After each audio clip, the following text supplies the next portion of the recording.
Zimesalia siku 9 tu kabla ya Rais wa Tanzania Dr. Samia Suluhu Hassan kutimiza siku 100 tangu kuapishwa kwake Novemba 5, 2025.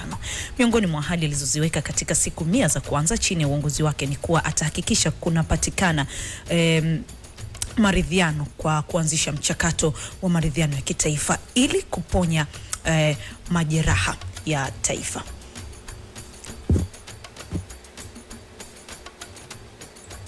Ndugu wananchi, kiungo kingine cha maendeleo ni uwepo wa utulivu wa kisiasa na hali ya amani na usalama nchini. Mwaka 2025, pamoja na mafanikio makubwa tuliyoyapata, tulipitia pia changamoto na mitihani iliyotugusa sote. Itakumbukwa kuwa mwezi Oktoba tulipitia nyakati ngumu zilizohitaji subira, mshikamano na uzalendo. Tunapoanza mwaka 2026, serikali imejipanga kujenga umoja wa kitaifa nchini. Hatua za kuunda tume ya maridhiano zimeanza kuchukuliwa.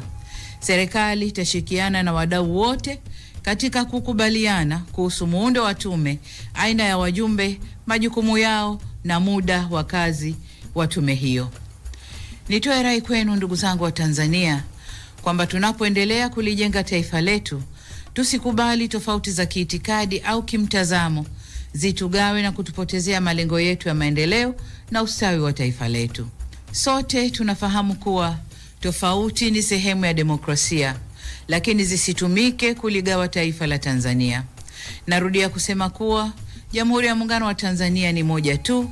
Ndani ya jamhuri hiyo kuna Watanzania ambao wamejengwa na itikadi ya kuamini kwamba amani, umoja na mshikamano hujenga uzalendo na ndio virutubisho vinavyotuletea maendeleo endelevu na ustawi wa Watanzania. Ili kuponya majeraha yaliyopita, miongoni mwa hatua mbalimbali zilizochukuliwa chini ya uongozi wa Dr. Samia Suluhu Hassan ni pamoja na kuundwa kwa tume ya uchunguzi ambayo mapema jana Makamu wa Rais Balozi Dr. Emmanuel Nchimbi aliwataka Watanzania kuiachia tume hiyo ifanye kazi yake bila kuingilia kwa kujadili yale yaliyotokea. Rais ameunda commission ya kufanya inquiry, inaendelea kufanya kazi, kuendelea kuzungumzia kwa viongozi wa serikali, wa taasisi za kijamii, vyama vya siasa, wanaharakati, kuendelea kuongelea nje ya mfumo wa kisheria uliowekwa kwa jambo hili. Ni kutolitendea haki taifa letu. Kwa hiyo ni muhimu sana kila mtu anayeipenda Tanzania akubaliane na rais wa chama cha wanasheria kwamba tusitonyeshane, tutoe nafasi kwa vyombo vya kisheria kutimiza wajibu wake. Kuliangazia hili kwa kina na hususan katika kutazama mchakato wa kupatikana kwa maridhiano ya kitaifa kama ambavyo aliahidi Rais wa Jamhuri ya Muungano wa Tanzania Dr. Samia Suluhu Hassan. Hapa studioni naungana naye Dr. Dennis Muchunguzi ambaye ni mtafiti na mchambuzi wa masuala ya kisiasa, akiwa pamoja na Patenus Niegira, yeye ni mchambuzi wa siasa za kitaifa na Afrika kwa ujumla. Karibuni sana Manguli. Nashukuru. Asante sana. Mchunguzi, sijakuona tangu mwaka unaanza. Ni Matias amekukunjia ama wewe mwenyewe ratiba? Heri ya mwaka mpya. Asante. Swali langu hujajibu. Heri ya mwaka mpya. Asante na kwako pia. Ndiyo. Mwaka umeanza na karibu naisha. Mwezi wa mahaba huu. Mwezi wa mapenzi. Tarehe 14. Wanasema ni Valentine's Day. Utampa nini mama? Mama mzazi. Nimeshamwandalia kitu cha mama mchunguzi. Mama mzazi ndio wa kwanza. Mama mzazi ndio wa kwanza kwenye Valentine kwa upande wa kwangu. Alafu wengine sasa wanafuata baada ya mama. Yeye ndiye atakayeniambia nimpe nani. Mama mzazi. Kwa hiyo wewe zawadi inategemea mama akasema. Mama akasema nini? Akisema mpe huyu basi, asiyesema basi usipopata jua labda mama kufahamu. Hujajitambulisha kwako. Pateno, si wewe kwako vipi? Kwanza nyie ndio mnatakiwa mnipe zawadi. Tarehe 14 mwezi wa pili ni birthday yako. Sisi hatujasema tukupe wewe zawadi. Tarehe 14 mwezi wa pili ni birthday. Hayo mambo ya birthday. Hapa tunazungumzia mahaba. Sasa si ndio mahaba yenyewe tarehe 14? Tunazungumzia mahaba. Utampa nani zawadi? Mimi napewa zawadi, ni siku yangu ya mahaba. Kwa hiyo umejua kabisa unaanguka nayo. Naanguka nayo. Tuanze kwako mchunguzi. Wakati tume ya uchunguzi ikiendelea na kazi yake, serikali imeanza mchakato wa tume ya maridhiano. Natamani tuanze kulijadili hili. Tume ya maridhiano inapaswa kuwaje na ihusishe akina nani ndani yake, kutokana na yote yaliyotokea tarehe 29 na baada ya hapo, kwa sababu tumeshuhudia tume ya uchunguzi imeundwa, lakini kulikuwa na sintofahamu nyingi na maswali lukuki tu. Labda nianzie hapo. Nashukuru sana unapoongea tarehe 29 na yaliyofuata na tume ya maridhiano, na ndio hapo tunapokuwa tunatakiwa tuelewane kwamba matukio ya tarehe 29, 30 na 31 Oktoba mwaka wa 2025 yanapelekea kuwa sehemu ya majadiliano ya maridhiano endapo tume itashauri hivyo na baada ya kushauri Watanzania tutakubaliana nayo hivyo. Maana yangu ni kwamba maridhiano tunayokwenda kuwa nayo kama taifa ni maridhiano ambayo mchakato wake umeanza siku nyingi.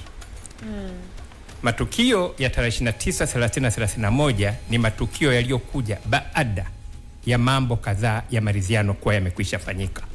R4 zilikwisha tajwa na Mheshimiwa Rais mara kwa mara. Ilani ya uchaguzi ya Chama cha Mapinduzi ilikwisha yataja maridhiano. Mheshimiwa Rais Dr. Samia Suluhu Hassan, anamshukuru sana, wakati akizindua kampeni Kawe mwishoni mwa mwezi wa 8 aliongea habari ya maridhiano. Ndani ya kampeni zake zote kwa siku 60 alizungumzia maridhiano. Akilihutubia bunge na kulizindua bunge aliongelea maridhiano baada ya uchaguzi, na katika hotuba ya kufunga mwaka akaongelea maridhiano, na alipoongea na mabalozi mwezi Januari aliongelea maridhiano. Maana yangu ni nini?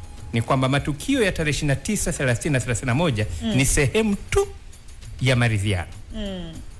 Na kwa hiyo maridhiano yenyewe ni kwamba ni mapana zaidi kuliko matukio ya tarehe 30, 31, 20 na nisingependa binafsi ile influence maridhiano ya jumla ya nchi. Lakini hatuwezi kukwepa ukweli kwamba masuala yote yaliyotokea tarehe 29 mpaka 31 yamechagiza kwa kiwango kikubwa ama kusukuma hii ajenda ya maridhiano, sivyo? Hapana. Ajenda ya maridhiano imekuwepo. Maridhiano nini? Na maanisha ilikuwepo. Lakini baada ya kutokea yale yaliyotokea ni kama imekuwa ikipewa nguvu kubwa zaidi, sivyo? Imekuwa, lakini Mheshimiwa Rais alikwisha sema katika hotuba yake ya uzinduzi wa kampeni kwamba ndani ya siku 100 ndani ya siku 100 kutakuwa na maridhiano tayari. Na akasema yale maridhiano tutakwenda nayo ili aende kuweza kutubeba tunapokuwa na katiba mpya, kwa kauli yake akiwa Kawe. Ukitazama mpaka sasa zimebaki siku 9, tumefanikiwa kiwango gani kwenye ajenda yake ya maridhiano? Tumefanikiwa kwa maana ya kwamba moja, kumekuwa na matamko ya utashi wa kisiasa yanayotuambia maridhiano yapo. Kwa hiyo ndani ya siku 100 baada ya uchaguzi uliopita, yeye kama nilivyosema ametamka ndani ya Bunge la Jamhuri ya Muungano wa Tanzania kwamba atanyosha mkono wa maridhiano. Alipolihutubia taifa akifunga mwaka na kukaribisha mwaka huu, akasema kutakuwa na nini? Na maridhiano, na akaeleza yatakuwaje. Na akasema atajadiliana na wadau wote ili kujua tume ya maridhiano muundo wake uweje, aina ya wajumbe gani wawemo, kazi zao ziwe vipi na ichukue muda gani. Na akalirudia alipoongea na mabalozi wanaowakilisha nchi zao ndani ya Tanzania. Lakini makamu wa rais Dr. Emmanuel John Nchimbi amelieleza hilo mara kwa mara, na Mheshimiwa Mwigulu Lameck Nchemba waziri mkuu amelieleza hata mara ya mwisho amelieleza siku chache zilizopita kwenye msiba wa mzee wetu mpendwa, Mungu amlaze mahali pema peponi, mzee Edwin Mtei akiwa mkoani Arusha, kwamba yeye political will ya maridhiano ipo na yeye ndiye amekabidhiwa jukumu, na anapenda kuhakikishia umma na Watanzania kwamba maridhiano yatakuwepo. Kwa hiyo hizo kauli peke yake ndani ya siku 100 zinatupa nguvu ya kusema maridhiano, something has been spoken of na something is being worked of. Pateno, sinakuja kwako. Baadhi ya wapinzani wanasema kwamba wakirejea yale yaliyotokea tarehe 29 na siku zinazofuata, kwamba ili kuwepo na maridhiano kwanza lazima kuwe na uwajibikaji, lakini kuwe na kukiri kwamba kuna tatizo mahali fulani, nani amekosea na nani anatakiwa kuwajibishwa vipi.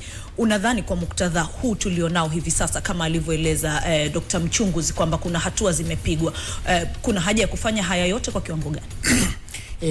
Niseme kwanza anachokisema Dr. Mchunguzi ni kile ambacho kilianza tokea mwaka 2021 rais alipo hapa, Rais Samia Suluhu Hassan. Na Rais Samia Suluhu Hassan yeye alisema tushikane mikono.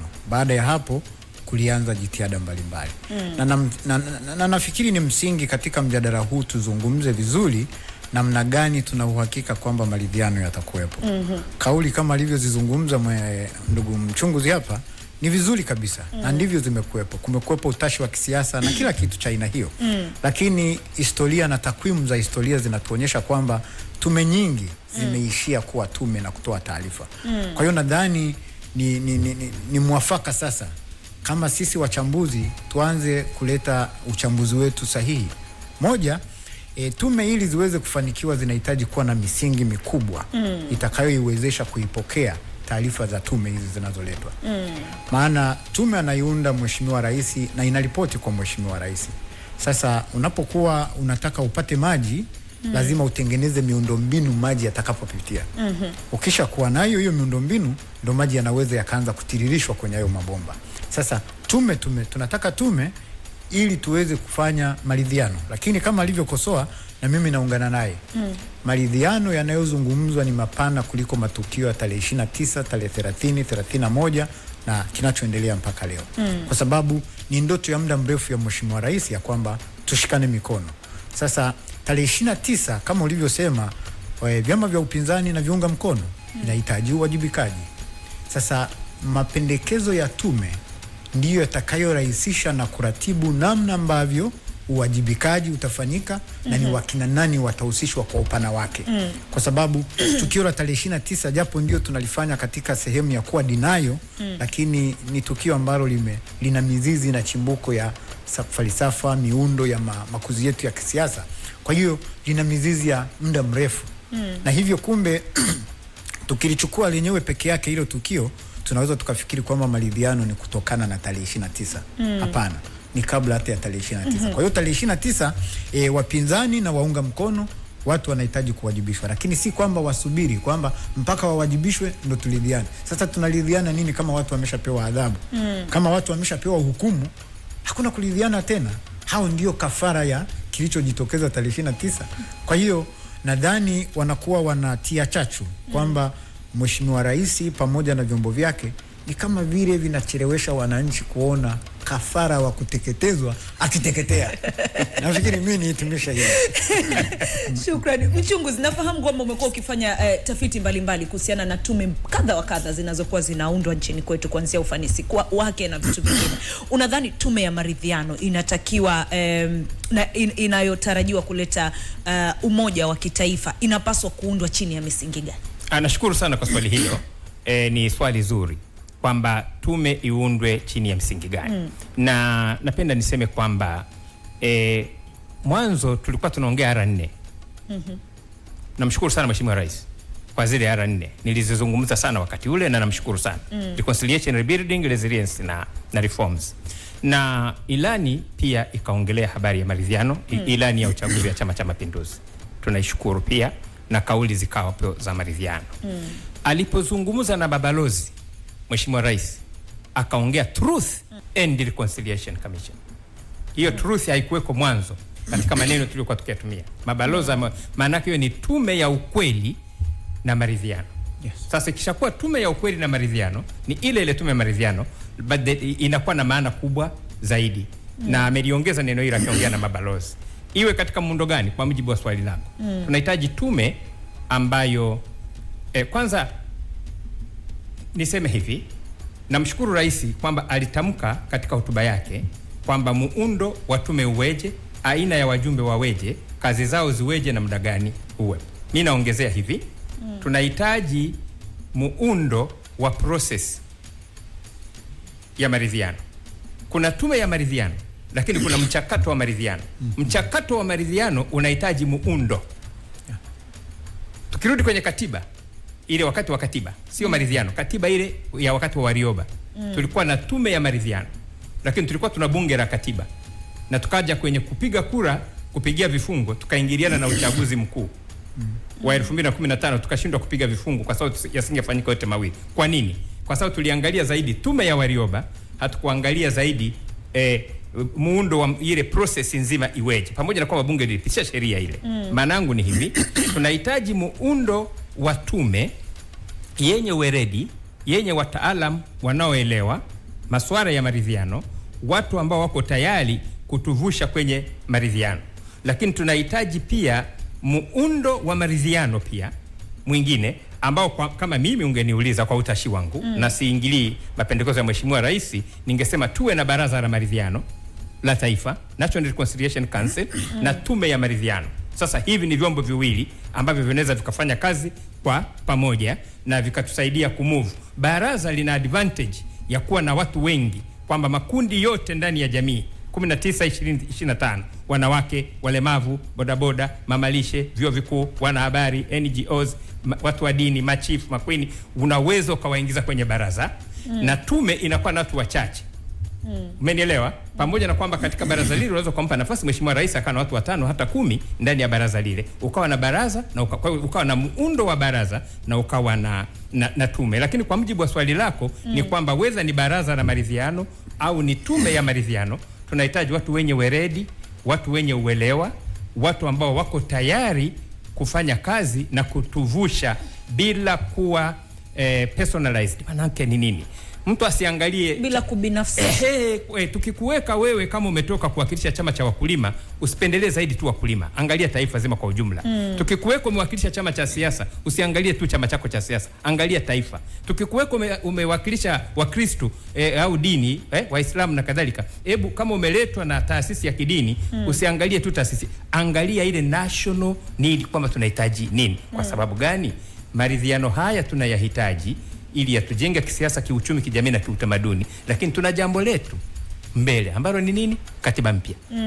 Sasa tukiweza kuridhiana vizuri hapa, tutakwenda vizuri, na baadaye katiba mpya ambayo yenyewe si ya chama kimoja cha siasa, si ya kundi fulani, ni katiba ya nchi nzima. Kwa hiyo tunahitaji muundo ambao na wajumbe na aina ya watu ambao kwa kweli watakuwa na uwakilishi kutoka makundi mbalimbali, lakini pia tume itakuwa na watu wenye weredi, wenye uelewa, na ambao wako tayari kweli kutusaidia kwenye hayo maridhiano. Watu ambao watakwenda kubishana bila hoja, ila watu watakuwa kwenda kubishana kwa hoja na kujenga mambo ambayo tunataka wawemo watu, mimi binafsi, kwenye tume ya maridhiano ambao majina yao yakitajwa, Watanzania kina imani hapa useme yes, nani fulani, ndio fulani, excellent, fulani hapo sawa, tumevuka hapo. Hatutaki awekwe majina ambayo kesho yake kwenye mitandao watu wanasema na huyu anaenda kutafuta nini kwenye tume ya maridhiano, then una faili kabla hata hujaanza. Asante sana mchunguzi Patanus, una lipi la kusema kuhusiana na muundo wa tume hiyo? Nianze kusema kwanza hata kabla ya muundo ni kwamba tumekuwa na tume nyingi ambazo zina utashi wa kisiasa unaoongozwa na nia ya rais. Kwamba unakuta kwa mfano katiba mpya ni nia njema ya Mheshimiwa Rais. Maridhiano nia njema ya Mheshimiwa Rais. Lakini vile vile mwaka 2014, 13, 14 tulipokuwa tunataka kuwa na katiba mpya iliyokwama ya Jaji Sinde Warioba, ilikuwa vile vile kwamba Rais Jakaya Kikwete naye alikuwa na nia njema. Sasa tumeona hizo nia njema hazifiki popote, zinaisha tu. Napenda kulizungumza hili kwa uwazi kabisa kwamba kwa kuwa basi tume nyingi hazikutuzalia kile tulichokihitaji, hazikuleta lile tunda jema tulilokuwa tunalitaka. Kwa mfano mwaka 2014 tulitakiwa 2015 kuwa na katiba mpya, hatukuweza. Tukasonga mbele, tumekuwa na tume ya kijinai ambayo imeundwa na Mheshimiwa Rais kwa nia njema kabisa. Tunaona utekelezaji wake unaenda kwa mwendo wa kukua kwa kucha. Kucha inavyokuwa inakuwa hiyo, uwezo kaona. Lakini si kwamba ikui. Mwisho wa siku unaona limekuwa lirefu. Sasa huu mwendo kwa nyakati hizi za kipindi cha Gen Z na mahitaji ya ulimwengu sio mwendo mzuri. Kwa hiyo tumeona na hiyo. Sasa hivi tunazungumza tume ya uchunguzi ambayo na yenyewe imekuwa na maswali kadha ya kimsingi. Japo ndio na wengine wakubwa wanatuambia tusizungumze mambo haya, tunatonesha vidonda, lakini mwishoni huko mwezi wa 9 huko tutakumbuka kifo cha Mwalimu Nyerere, tutatoneshana vidonda. Kwa hiyo kutoneshana ni sehemu ya kuponyana ndani ya taifa hili. Tusipotoneshana hivyo vidonda vikatona damu, haviwezi vikakauka vizuri. Kwa hiyo nafikiri ni utaratibu tu wa kawaida. Viongozi wetu tunawatia moyo, tutajitahidi tusiongee maneno ya kukwazana, bali tuongee maneno ya kujenga. Sasa ukiangalia hiyo tume, tunategemea maridhiano. Yote ukiyachora kwenye mstari utasikia nia ya Mheshimiwa Rais. mapenzi ya Mheshimiwa Rais. Sasa huyu Mheshimiwa Rais tunamfanyaje mambo yote haya tunayoelekeza kwake yafanikiwe? Kwa hiyo bila kuingilia utashi wake na utashi wa vyama vyake na taasisi zote zilizopo, nadhani ni msingi kuwepo chombo kingine wakati ripoti ya tume ya uchunguzi inaletwa mezani, tume ya maridhiano iwe tayari kupokea ripoti hiyo. Lakini vile vile tume ya maridhiano ndiyo ambayo inatakiwa kutekeleza mapendekezo yanayotolewa na tume ya uchunguzi, lakini inabidi na yenyewe hii na chombo kingine, Mheshimiwa Rais atumike kama shahidi na msimamizi mkuu wa kuwajibisha tume zote hizo pindi pale tusipokuwa tumefanikiwa. Kwa hiyo nikiliangalia kwa muda mrefu tumekosa kitu cha aina hiyo cha kuwajibisha. Sasa angalia kwa mfano, si kwa ubaya, tume ameiunda rais, inaleta majibu kwa rais, halafu unaenda kumfuata rais, mbona utekeleze? Ni vitu vigumu. Kwa hiyo kunapokuwepo chombo kingine kama alivyosema baraza, ni muhimu sana, kwa sababu tunaingia kwenye mchakato wa kuwa na katiba mpya, na tusipoweka misingi migumu mizito huko chini tutarudia yale yale ya 2014 kwa sababu hatuna mbadala. Mara nyingi tumekuwa tukitengeneza aina moja ya mpango, strategic plan moja tu, wakati tunabidi tuwe na plani A, B na C na D na T. Lakini ukiangalia hapa ukapiga lenzi na ukasikia viongozi wanavyozungumza, tuna plani A peke yake. Kwa uzoefu na plani A ni mbaya sana. Plani A huwa inatumika kwenye intelligence, hawanaga plani B. Wanaenda na moja tu. Kingine wanachokitengeneza wanaita contingency plan. Sasa sisi hata ukiangalia the contingency plan tunayoisema hatuioni vizuri. Kwa hiyo nadhani kwa muda huu zimebaki siku 9, tunatakiwa moja, kuanza kuona sasa tume ya maridhiano imeundwa na wajumbe wa baraza lake tumewaona, tumeanza kuwasikia katika hizo siku 9 zilizobaki, kusudi wanapoleta ripoti wawepo kuipokea, wawepo kuihoji ripoti hiyo, kusudi katika utekelezaji kusiwepo mkwamo tena. Inavyoletwa ripoti unamaanisha na tume ya uchunguzi, sivyo? Yes, ripoti ya tume ya uchunguzi. Kwa sababu tume ya uchunguzi sio tume ya maridhiano. Ni chombo kilichoundwa kwa ajili ya kutafutia ukweli wa kilichotokea. Inafika inabwaga hapo, inasema kumetokea 1 2 3 4 5, tunapendekeza yafuatayo. Yenyewe imaliza kazi. Tupo mwaka wa mbele. Imewashika.